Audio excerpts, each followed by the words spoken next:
নমস্কার, নববার্তা বাংলা নিউজে সবাইকে স্বাগত জানাই। খবরের প্রথমেই দেখে নেব আজকের সংবাদ শিরোনাম। তারাপীঠের কাছেই ঢুকে পড়েছিল দুই খতরনাক জঙ্গি, ছিল বিরাট কোনো প্ল্যান। চলছে তদন্ত। যুদ্ধ পরিস্থিতি, বিকাশ ভবনের সামনে থেকে যোগ্য চাকরি প্রার্থীদের উঠে যেতে বলল পুলিশ। তারপর কি হলো জানুন। সেনাকে সহায়তা করতে টেরিটোরিয়াল আর্মিকে সক্রিয় করল ভারত, ধোনিকে বর্ডারে যেতে হবে। চলে এলো অগভীর জলের সাবমেরিন বিধ্বংসী যুদ্ধজাহাজ আরনালা। 252 ফুটের দানব চিনপাকের জম, সমুদ্র ফুঁড়ে খুঁজে খুঁজে মারবে। এই পরিস্থিতিতে ভারতীয় নৌসেনা আরও শক্তিশালী হল। 32,000 প্রাথমিক শিক্ষক নিয়োগ মামলা। শুনানিতে যা ঘটল জানুন বিস্তারিত খবর। ড্রোনে না পেরে মিসাইল নিক্ষেপ পাকিস্তানের, সেটাও নিষ্ক্রিয় করল ভারত, বিরাট লোকসান ইসলামাবাদের। পশ্চিমের হাল দেখেই কেঁপে অস্থির পূর্বের প্রতিবেশী, হিন্দুদের নিয়ে বড় সিদ্ধান্ত ইউনূসের। ভারত পাকিস্তান যুদ্ধের আবহেই চীনকে চাপে রাখতে জাপানের সঙ্গে স্বাক্ষরিত হল প্রতিরক্ষা প্রযুক্তি চুক্তি। কুচকুচে কালো আকাশ ধেয়ে আসছে তুমুল ঝড়, কলকাতার পাশের জেলায় ঝমঝমিয়ে নামছে বৃষ্টি। জানুন আবহাওয়ার আগাম আপডেট। সংবাদ শিরোনামগুলো শুনছিলেন, এবার জানাবো পুরো সংবাদ। প্রতিদিন সঠিক খবর নিয়মিত শোনার জন্য সাবস্ক্রাইব করুন নববার্তা ইউটিউব চ্যানেলটিকে। আসছি বিস্তারিত খবরে। বাংলাদেশি জঙ্গি কার্যকলাপের সঙ্গে যুক্ত থাকার অভিযোগে বীরভূম থেকে দুই যুবককে গ্রেপ্তার করল রাজ্যের স্পেশাল টাস্ক ফোর্স।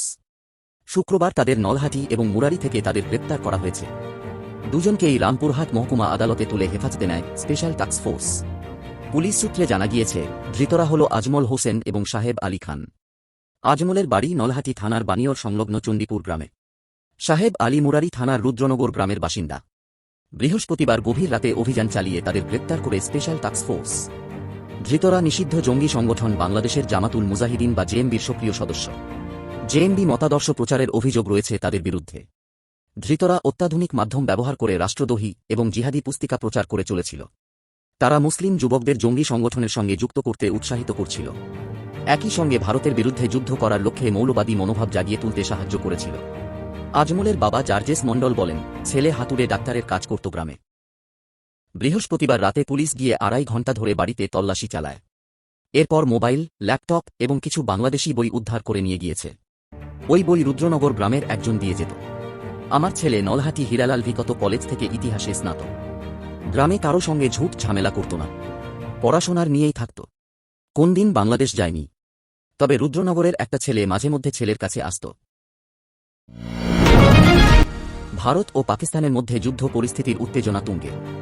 রাজ্যগুলিকে নিরাপত্তা সুনিশ্চিত করতে বলে সীমান্তবর্তী এলাকায় হাই অ্যালার্ট জারি করতে বলে রেখেছে। কোথাও কোথাও মকড্রিলও হচ্ছে। এমন আবহে বিকাশ ভবনের সামনে বসে থাকা যোগ্য শিক্ষকদের উঠে যেতে বলে বিজ্ঞপ্তি জারি করল বিধাননগর পুলিশ কমিশনারেট। ঘটনা হল, সুপ্রিম কোর্টের নির্দেশে চাকরি হারিয়ে যোগ্য শিক্ষক শিক্ষিকা শিক্ষাকর্মীদের 3 সংগঠন অবস্থান বিক্ষোভে বসে। যদিও চাকরি ফিরে পাওয়ার সাময়িক আশ্বাস পেয়ে সেখান থেকে উঠে যায় একাংশ, কিন্তু পরে ফের তাঁরা অবস্থানে বসেন। এবার তাঁদেরই উঠে যেতে নির্দেশ দিল পুলিশ। অন্যদিকে এসএসসি ভবনের সামনে থেকেও আপাতত অবস্থান তুলে নিয়েছেন চাকরিহারা আন্দোলনকারীরা। আংশিকভাবে দাবি দাওয়া পূরণ হওয়ায় গরমের ছুটির আগে পর্যন্ত স্কুলে যাবেন যোগ্য শিক্ষকেরা। তবে শহীদ মিনারে তাঁদের অবস্থান চলছে। পাকিস্তানের সঙ্গে সংঘাতের আবহে টেরিটোরিয়াল আর্মিকে অ্যাক্টিভ করে দিল ভারত। প্রতিরক্ষা মন্ত্রকের তরফে জানানো হয়েছে, 1948 সালে টেরিটোরিয়াল আর্মির নিয়মের 33 নম্বর ধারার আওতায় যে ক্ষমতা প্রদান করা হয়েছে সেটা প্রয়োগ করা হচ্ছে। আর তার মাধ্যমে ভারতীয় সেনাকে সহায়তা করার জন্য টেরিটোরিয়াল আর্মির প্রত্যেক অফিসার এবং তাতে নথিভুক্ত থাকা প্রত্যেক সদস্যকে মোতায়েন করার জন্য সেনাপ্রধানকে পূর্ণ ক্ষমতা দিচ্ছে কেন্দ্রীয় সরকার। আর যে টেরিটোরিয়াল আর্মিকে অ্যাক্টিভ করা হল, তার অফিসার হলেন ভারতীয় দলের প্রাক্তন অধিনায়ক তথা চেন্নাই সুপার কিংসের সিএসকে অধিনায়ক মহেন্দ্র সিং ধোনি। সাম্মানিক পদ হলেও প্রয়োজনে ধোনিকেও ময়দানে নামতে হতে পারে বলে মনে করছেন বিশেষজ্ঞরা। পহেলগাঁওয়ে জঙ্গি হামলার জবাব ইঞ্চিতে ইঞ্চিতে দেওয়া শুরু করেছে ভারত। চলছে সামরিক অভিযান অপারেশন সিঁদুর। হামলা পাল্টা হামলায় ভারত পাকিস্তান উত্তেজনা চরমে। এই পরিস্থিতিতে ভারতীয় নৌসেনা আরও শক্তিশালী হল। চলে এল প্রথম দেশীয় অগভীর জলের সাবমেরিন বিধ্বংসী যুদ্ধজাহাজ বা এসডব্লিউএস আরনালা। 7 জন অফিসার এবং 57 জন নাবিক মোতায়েন থাকতে পারে আরনালায়।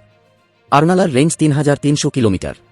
আরনালা একটি এসডব্লিউ কমব্যাট স্যুট দিয়ে সজ্জিত, যা শত্রুর আক্রমণ মোকাবিলা করার জন্য অস্ত্রের হুঙ্কার করবে এবং তাদের মনিটর করবে। এতে 4 ধরনের ব্যবস্থাপনা রয়েছে যা যুদ্ধের সময় আরনালাকে নিরাপদ রাখতে সাহায্য করবে। রকেট, সাবমেরিন বিরোধী অস্ত্র এবং সমুদ্র মাইন দিয়ে সম্পূর্ণরূপে সজ্জিত।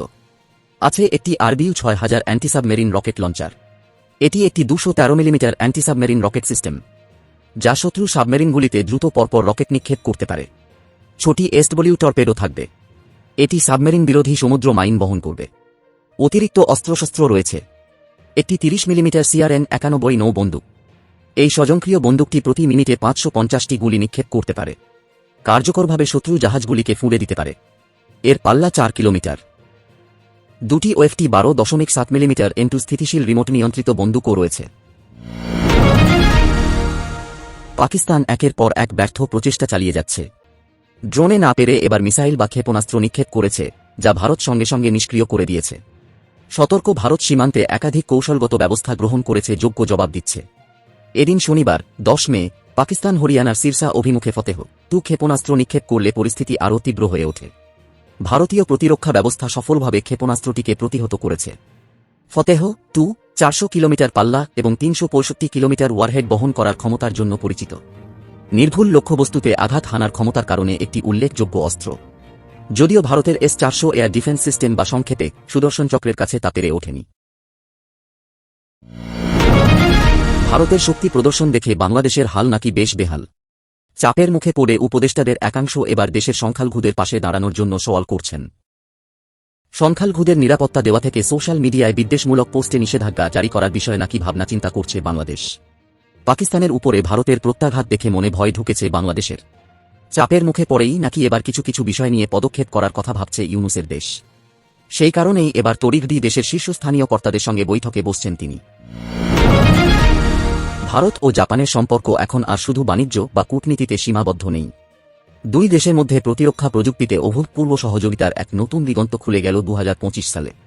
সম্প্রতি উভয় দেশের মধ্যে স্বাক্ষরিত হয়েছে এক যুগান্তকারী চুক্তির আওতায় যৌথভাবে তৈরি হবে অত্যাধুনিক ইউনিকর্ন মাস্ট প্রযুক্তি। ইউনিকর্ন মাস্ট হল এক ধরনের স্টিলথ অ্যান্টেনা সিস্টেম, যা যুদ্ধজাহাজের রাডার সিগনেচার কমিয়ে ফেলে, অর্থাৎ শত্রুদের কাছে শনাক্ত হওয়ার সম্ভাবনা অনেক কমিয়ে দেয়। এর ফলে ইন্ডিয়ান নেভির জাহাজগুলো হবে আরও সুরক্ষিত ও আধুনিক। এটি কেবল একটি প্রযুক্তি নয়, ভারত জাপান কৌশলগত সম্পর্কের এক নতুন দিক। এবার এক নজরে দেখে নেব আজকের আবহাওয়ার খবর। দক্ষিণ 24 পরগনায় আগামী কয়েকদিনে বজ্রবিদ্যুৎ সহ বৃষ্টিপাতের সম্ভাবনা রয়েছে। আবহাওয়া দপ্তরের পূর্বাভাস অনুযায়ী এই অঞ্চলে হালকা থেকে মাঝারি বৃষ্টিপাত এবং বজ্রপাত হতে পারে। এছাড়া 40 থেকে 50 কিমি প্রতি ঘণ্টা বেগে দমকা হাওয়া বইতে পারে। আবহাওয়ার পূর্বাভাসে বলা হয়েছে 10 থেকে 11 মে বজ্রবিদ্যুৎ সহ বৃষ্টিপাত হতে পারে। 12 থেকে 13 মে দমকা হাওয়া ও বজ্রপাতের সম্ভাবনা রয়েছে। 14 থেকে 16 মে আংশিক মেঘলা আকাশ, মাঝে মাঝে বৃষ্টিপাত হতে পারে। এই সময়ে সর্বোচ্চ তাপমাত্রা 33 থেকে 35 ডিগ্রি সেলসিয়াস এবং সর্বনিম্ন তাপমাত্রা 25 থেকে 27 ডিগ্রি সেলসিয়াসের মধ্যে থাকতে পারে। এই ছিল এখনকার সংবাদ। পরবর্তী সংবাদ দেখার আমন্ত্রণ জানিয়ে এখনকার মতো শেষ করছি। ধন্যবাদ সবাইকে।